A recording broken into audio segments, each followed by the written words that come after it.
Eric, Yep. I've got one thing for you. Okay. If you don't use it, you lose it.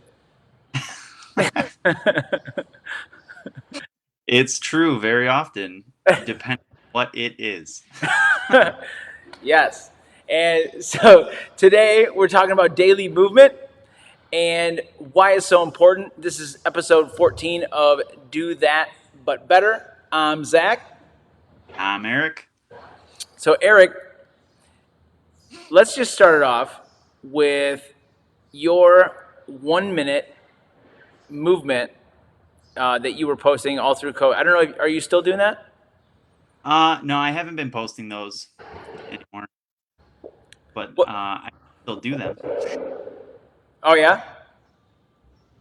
So now what was the impetus to your 1 minute movement? So it actually started back when I was working in a cubicle in an office, and my friend who was on the other side of my cubicle wanted to get better at push-ups. He said he wanted to be able to do 50 push-ups unbroken. Yeah. So, well, okay, let's just do more push-ups. And instead of like maxing out, I was like, it started out doing like 15 or 20 every hour on the hour. Okay. And then I progressed to like, well, why not just like do as many as you can in a minute? So then I would just set a timer, do 1 minute, as many push ups as you can, and do Yeah. that every hour throughout the day. And then later on, I started to think like, well, you know, obviously if you just do push ups all the time every day, it's not great. So then I started mixing it up of like changing every hour of like what movement I was doing and or like changing each day. Okay. So I'll mix it up.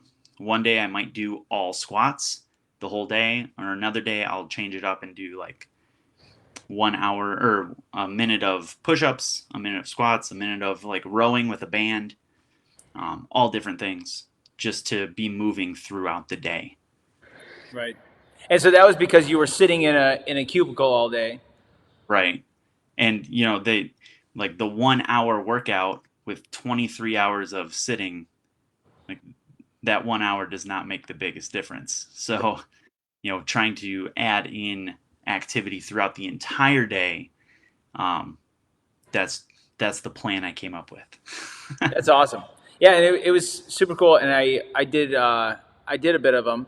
I didn't usually do it like every hour, so I didn't like set a alarm clock or anything like that.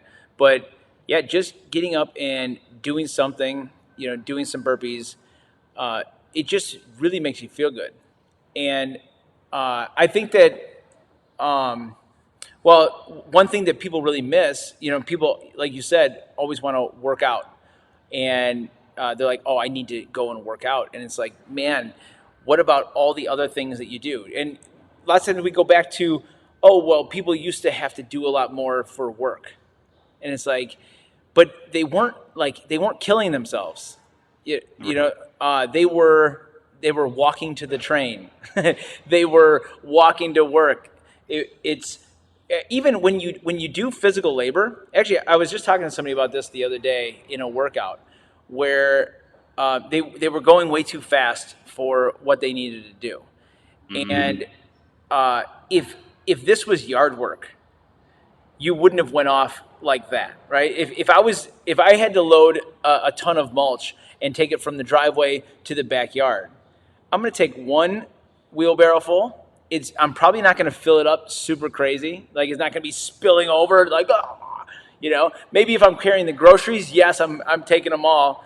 But for the most part, but for the most part, I'm going to be like I'm just going to pace this out. I'm just going to move, and that's what I think that your stuff was doing. Yeah. Yeah, it's funny. I remember Dad telling me a story. I don't know if this was like a fable or something he actually saw, but it was like, I don't know. They were digging a hole for whatever reason, I remember that. and the young guy, I don't know, they were gonna like race the young guy and the old guy, and the young guy is taking huge shovelfuls and heaving them, and the old guy's just taking like half a shovel, and the young guy blows out his back and is like worn out, can't keep going, and the old guy can just keep going. And Yep. I've caught myself doing the exact same thing, like shoveling stone or something. You're like, I'm Yeah. gonna ones, and then you're like, oh, this is not sustainable. Yeah. Yep. And you know what? When it comes to whether weight loss, just health, fitness, there's the idea of NEAT, so non-exercise uh, activity thermogenesis. Whew, so many words. But this is just these are the calories that you're burning just by doing things. So walking to the refrigerator, and just twiddling your thumbs or whatever it is. And this is a huge piece that we are missing because we are more sedentary, because our jobs are virtual, because we're not going to the train anymore, because we're working from home, whatever it is. And it seems that, especially in the last year, but also just in the last 20 years in general, we this is like our normal activity has slowed down, and now just picking it up by doing the little things can really make a huge difference in not only losing weight, but feeling good, just mental health. I think because you're not just stuck laminated to a couch all day. Yeah, yeah, totally. I was just this morning had a podcast on. They were talking about, um, well, they were talking about like challenges and struggle and things. Um, and with exercise, they were saying that exercise grows your hippocampus, Mm-hmm. and that people who have depression and struggle with mental health typically have a smaller hippocampus. And so they were saying exercise and movement can help. I mean, which I don't think anyone would ever disagree with that. That the exercise improves mental health, and like this was a very tangible way of seeing it. That like it actually grows the part of the brain Right. that improves your mood, which is pretty cool. Yeah. Well, and actually, I like that you distinguished between exercise and movement, or you said, like, working out, movement. Hmm. And I think that this is a big misconception. People think that if I'm not working out or training, or that it's not worth it. And so they feel that if they don't have to put on their Lululemons and get a headband, and they lay on the ground dead after the workout, then it's not beneficial. And really, we need to just move more. And the difference. I think that working in that fight or flight of the workout. So in the sympathetic nervous system versus the parasympathetic, that's great, and you should do that often, but not continuously. And it's like you need to have your rest and digest. You need to go for a short walk. Actually, one of the things that we picked up during COVID was Natalie and I go for a Sunday walk, and we have a really cool path near our house. And it's not like a walking path, but so we walk through this one neighborhood, and then there's a bridge with a creek, and it's just really cool. Like every now, like right now, there's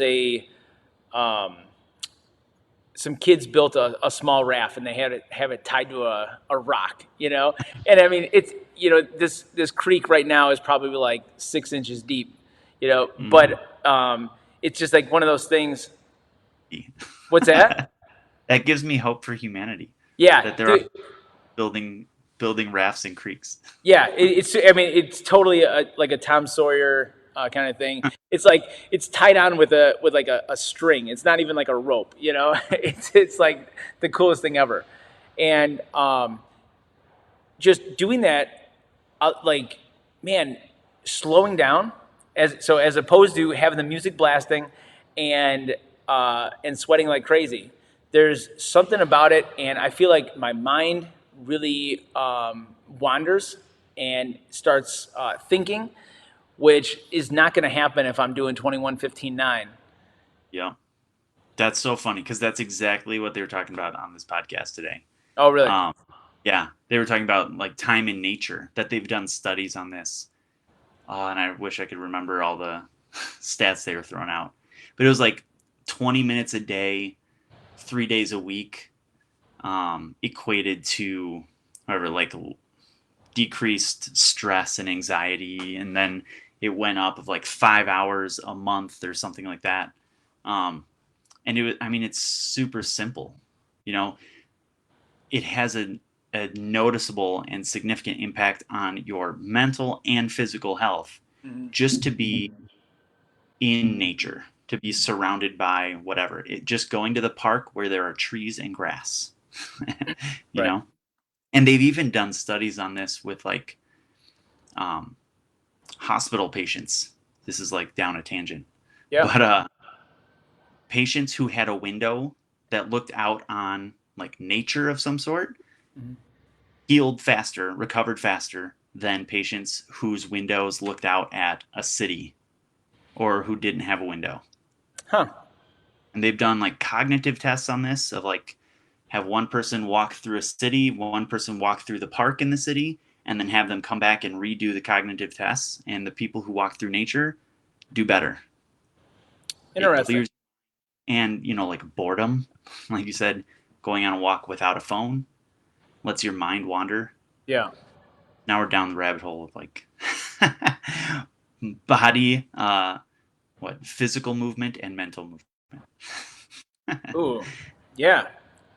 That's pretty interesting. I guess I never even really thought of the of mental movement.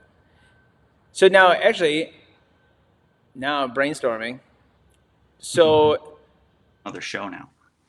actually, so is that a thing, or did you just make up that word? I made it up, coined it. I coined it. You heard it here first, folks. But I think it totally correlates that like being stimulated on a phone, on your computer, watching a screen, is the same as like going to the gym and doing a workout, right? Like having that high stimulation, there is benefit there, but not all the time, right? Your brain needs time to rest and to be bored and to wander, to make connections and to learn, and you know, all of these benefits. And so you need that like moderate, that low activity level to get those benefits as well. Just like with your body, right? You can do your hard workouts, and then you need to go for a walk and, you know, do the, like you said, the NEAT, just increased activity that isn't maximal activity. Right. Actually, I mean, when you think about that, it's sort of like when you're in the shower and all of a sudden all your ideas come together. You know, it's quiet. There's rushing water. You're able to calm down, and I feel like it's the processing of your mind. You have the mess, and especially for me, I am. I feel like I have just. I get very eclectic, and everything is just like all jumbled. And if you ever look at my notes, like if I'm studying for something, I don't even use lines. Like it's like all over, and it's like writing here, and then I'm like, I better put that over here, and I can't figure it out. And I feel like that is a illustration of what's going on in my head. And whenever I go to a seminar or I take a class or anything like that, the info does not it doesn't sink in for lots of times a couple days, and all of a sudden I'll be talking to Natalie and I'll be like, oh, this is what they're talking about, this is, you know, whatever it is. And I feel like I need to get out of that situation, because I think that a learning situation is often stressful for me, and as soon as I can get out of it, and I'm not trying to learn, all of a sudden everything comes in. So I have to go take it in and then, go for that walk, whatever Hmm. that walk might be, but I need to digest and let it all spill out. Yeah. Yeah. Walking is integration, is what I was told. Yeah, that's pretty interesting. Now, yeah, so, you know, moving daily and moving often, not necessarily working out. I like to think of it as working in. So actually, over COVID, we did we did a Sunday work in, where actually we did a little bit of stretching, and then we did some journaling and some breathing and things like that. I feel like it's so important, not only for like the mental aspect, but just taking that little bit of time, like we were talking about. Yeah, it's extra calorie burning that you, especially if you're moving, you're probably not eating, right? And if I'm still sitting on my couch, I possibly have a bag of chips next to me, or if I'm at the house, I'm standing at the counter just picking on stuff, grazing, right? Yeah. And so now I'm getting out. I'm probably not eating the calories. I'm burning calories, and now I'm not necessarily hell bent on how many calories or anything like that. And I think that we have our watches and our phones that are telling us, "Oh, you did this many calories," and I always find it funny because we will track those things, but we won't necessarily track how many calories we're taking in. And I feel like it really makes us feel great. And actually, I do something similar with I have a sleep app, and I track my sleep every night. I do like to see like how well I slept, how many hours I slept, and like even just how many hours I was in bed versus how many hours I slept. Hmm. Now I don't do a lot with that info, but I will take it and periodically be like, all right, how much sleep have I been getting over this week, over this month, and then go back. But again, if I'm getting information, it lots of times just it feeds my, oh, I'm doing something. But if I'm not using that information, then what is it worth? Yeah. Yeah. 100%. Hmm. Yeah. I just had someone, uh, a friend who's trying to lose weight for a wedding, posted on Facebook, like, I just rode my bike to the end of our driveway and back. It's like super long out in the country. Yeah. Like, I was gonna and say, okay. no, yeah, Were they just learning how to ride their bike? yeah. And she's like, and I only burned this many calories. Why is it so different from running? Like, okay, let's think this through. Yeah. But Well, yeah, everyone is really horrible at estimating. Everyone, we all think that the calories that we should be burning way more calories than we are, yeah. and kind of horrifying when you really think about it. But um, I think as few calories as you may be burning in those workout times that you think like I should be, the calories that you burn throughout the day by adding in some activity movement will add up to a meaningful change. Right. So instead of working harder and longer during those workout sessions, you could just add in like a little bit throughout the day and hit that same goal essentially. Absolutely. I was just talking to somebody recently. Actually, it might have been today. And when I first went backpacking, we're out in the backcountry up in Montana, and we were talking to a guy who backpacks, and we were talking like, well, we did everything wrong.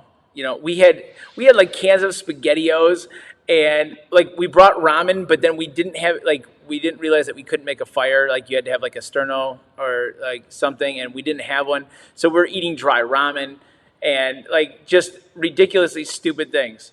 But so we had the heaviest backpacks. I think that we might have had like a canvas tent. I mean, it was just like Yeah. they looked at us and they're like, "Oh my gosh, these people need help." But when they were talking about how to like lighten the loads and stuff like that, the one guy said that if you take care of the ounces, that the pounds take care of themselves. And I thought it was so fantastic when you just start thinking, if you do the little things, then the big things are going to be taken care of. And you know, they like for camping, it was like, oh, you're going to drill holes in your toothbrush. You know, you're gonna, I don't know, just whatever it is. It's like you're taking little bits out of everything, and all of a sudden you just drop 5 pounds on your pack, and you're moving much easier instead of thinking, oh man, should I get the I don't know, this tent or that tent or whatever it is. It's like taking all these little things out and making a big difference. Yeah, and that's totally, you know, the 1 minute workouts, or just set a timer throughout the day to remind you to get up and walk. Like, go fill up your water bottle, whatever it is.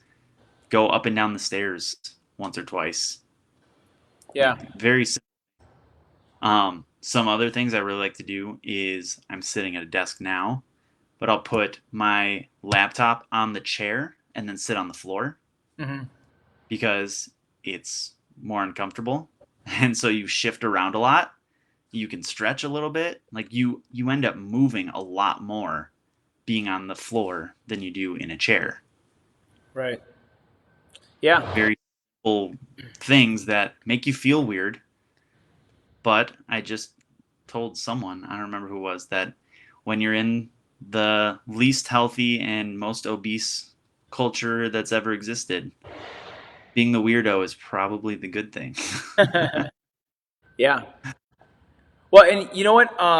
When going back to like working out and moving, you know, I believe that movement is mandatory every day, and so not now it doesn't have to be working out. Yes, I do think that you should put yourself under some physical stress at least a few times a week.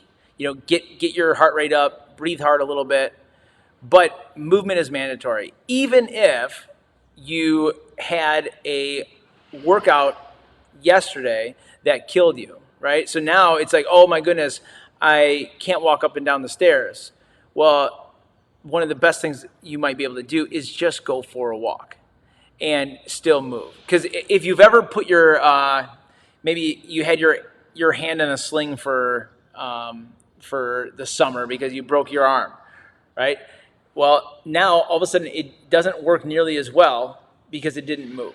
And but if you ever think about when you sprain your ankle and it's hurting and you're like, oh my gosh, I can't walk, and then all of a sudden something happens, or like maybe you have to go to the store and you start walking, and partially in, it's not hurting anymore, and it's bringing blood to the area, it's bringing oxygen to the area, it's letting it heal. So it's like motion is lotion. And no, you don't have to work out, but you need to move. And so not only just for burning calories, but also to just make your body function. We were made to move. So Yeah. even when it's difficult, even when you're tired, it's like Yeah. just do a little bit. Actually, how often, especially if you're working at home, just getting up and doing a couple burpees or a couple push-ups, it reinvigorates you. Yeah.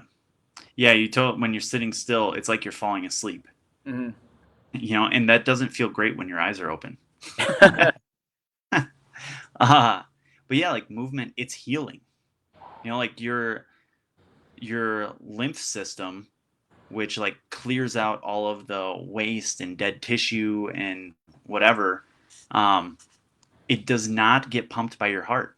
It gets pumped by your muscles. Right. So when you're feeling sore or you have an injury, the best thing you can do to get the nutrients that you need into those body parts is to move, to Right. get everything there.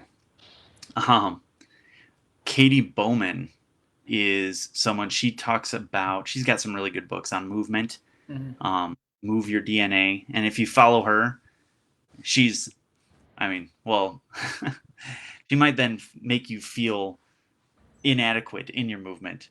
But she, like, with her kids, for their birthday, whatever age they are, that's how many miles you go on a walk for. Yeah, so like a 3-year-old, it's your birthday, we're going for a 3-mile walk. And she thinks of everything as a cast.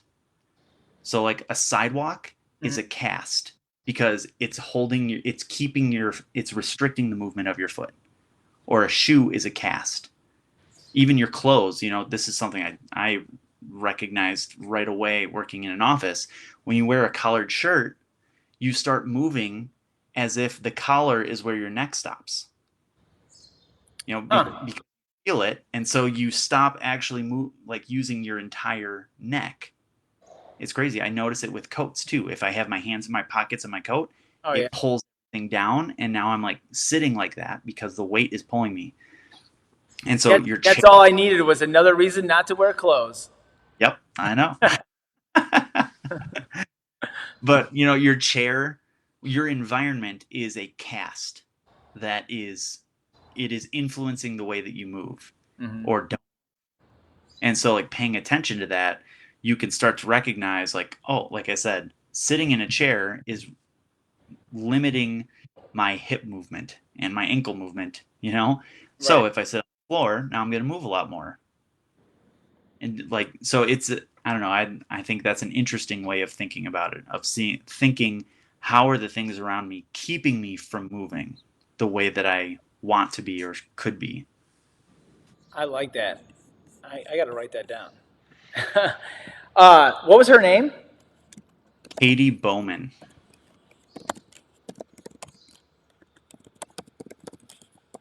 Movement. Katie Bowman. Awesome. Well, yeah. Well, I think that is a fantastic place to leave it, Eric. So definitely move. Movement is mandatory. Exercise is beneficial. I think that might be a good way to put it. Yeah. But yeah, it's going to make you feel better. Motion's lotion. Yep. And anything is better than nothing. Absolutely. I think that's one that gets in my head. It's like, well, I don't have enough time to do my whole workout, so screw it. Like right. Anything is better than nothing. Yeah. Eric, if anybody wanted to check out your 1-minute workouts, where would they find those? Go to Fit to Thrive Coaching on Instagram and check out my Instagram TV. They're all on there. There's like, I don't even know how many, but there are a lot. Yeah. And that is totally something that you can do in your cubicle, at home. Yeah. And did some of them have equipment, or were they mostly non-equipment? Some of them used like something, maybe like a towel or a band, pretty much anything that you could find whatever you need very easily. Super cool. Well, awesome. You guys, next week we are going to be joined with Brandon Powell. So Brandon Powell is going to be doing the Wim Hof Fundamentals Workshop here at CrossFit Chicago Heights on June 12th. And next week, 2:00 Tuesday, we are going to be interviewing him, talking a little bit about what the Wim Hof method is, why it's beneficial, and just having some fun with that. So if you want to get signed up for that, you can go to CrossFit Chicago Heights Facebook page or Instagram, and there are links in there to sign up. You definitely don't want to miss it. It's such a fantastic experience. Yeah, he's very cool. All right, you guys, move daily. We'll see you later. All right. Yeah.